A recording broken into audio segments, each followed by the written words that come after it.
उद्योगपतियों की चर्चा हो रही हो और भला दुनिया के तीसरे सबसे अमीर व्यक्ति गौतम अडानी की चर्चा न हो तो बेमानी होगी।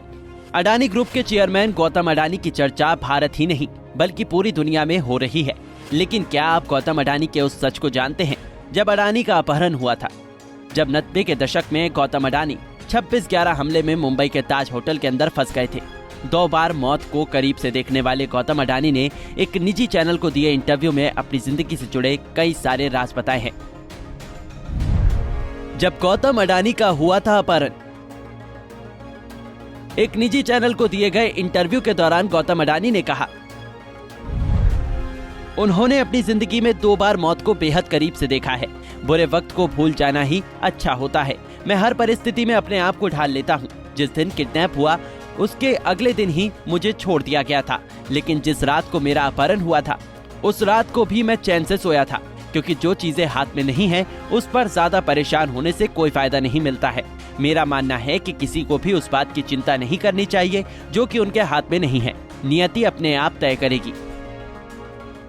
दरअसल ये मामला 1997 का है, जब गौतम अडानी उन दिनों उभरते हुए उद्यमी थे। उनका व्यापार देश में तेजी से फैल रहा था। एक दिन गौतम अडानी का अपहरण हो गया। उनको छोड़ने के लिए अपहरणकर्ताओं ने करीब 11 करोड़ रुपए की फिरौती की मांग की थी। जब 26/11 हमले में ताज होटल में फंसे थे अडानी, उद्योगपति गौतम अडानी उस वक्त मुसीबत में फंस गए थे जब 26/11 आतंकी हमले में वो ताज होटल के अंदर फंस गए थे। अपने इंटरव्यू के दौरान गौतम अडानी ने कहा कि 26 नवंबर 2008 के आतंकी हमले के दौरान वो ताज होटल में थे और उसके सर्वाइवर हैं।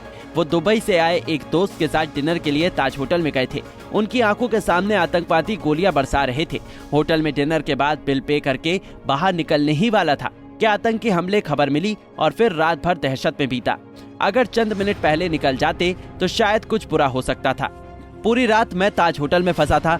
होटल के कर्मचारियों ने पीछे के रास्ते ऊपर ले गए। सुबह 7 बजे के बाद जब कमांडो का पूरा प्रोटेक्शन मिला तब जाकर निकल पाए। ताज होटल में हुए आतंकी हमले को याद करते हुए अडानी ने कहा कि मैंने उस दहशत के मंजर को बेहद करीब से देखा है, लेकिन घबराया नहीं, क्योंकि घबराने से कुछ नहीं होने वाला था। राहुल गांधी विकास के खिलाफ नहीं है। इंटरव्यू के दौरान गौतम अडानी से जब राजनीति को लेकर सवाल किया गया तो उन्होंने कहा कि देश के 22 राज्यों में उनके प्रोजेक्ट्स चल रहे हैं, इसलिए उन पर जो भी आरोप लग रहे हैं वो बेबुनियाद हैं और केवल राजनीतिक लाभ के मकसद से बयान दिए जाते हैं। वहीं गौतम अडानी ने अपने इंटरव्यू के दौरान राहुल गांधी को लेकर बड़ी बात कही। अडानी ने कहा कि राहुल गांधी कांग्रेस के सीनियर नेता हैं, वो भी देश की प्रगति चाहते हैं।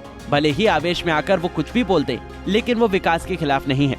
आपको बता दें, रिलायंस इंडस्ट्री और टाटा समूह के बाद अडानी समूह भारत में तीसरा सबसे बड़ा समूह है। अडानी समूह की लिस्टेड कंपनियां Adani enterprises, Adani green energy, Adani ports and special economic zone, Adani power, Adani total gas और अडानी ट्रांसमिशन है। Bureau report, Punjab Kesari TV. हमसे जुड़े रहने के लिए हमारे YouTube चैनल को सब्सक्राइब करें और नई वीडियो की नोटिफिकेशन के लिए बेल आइकॉन को दबाएं।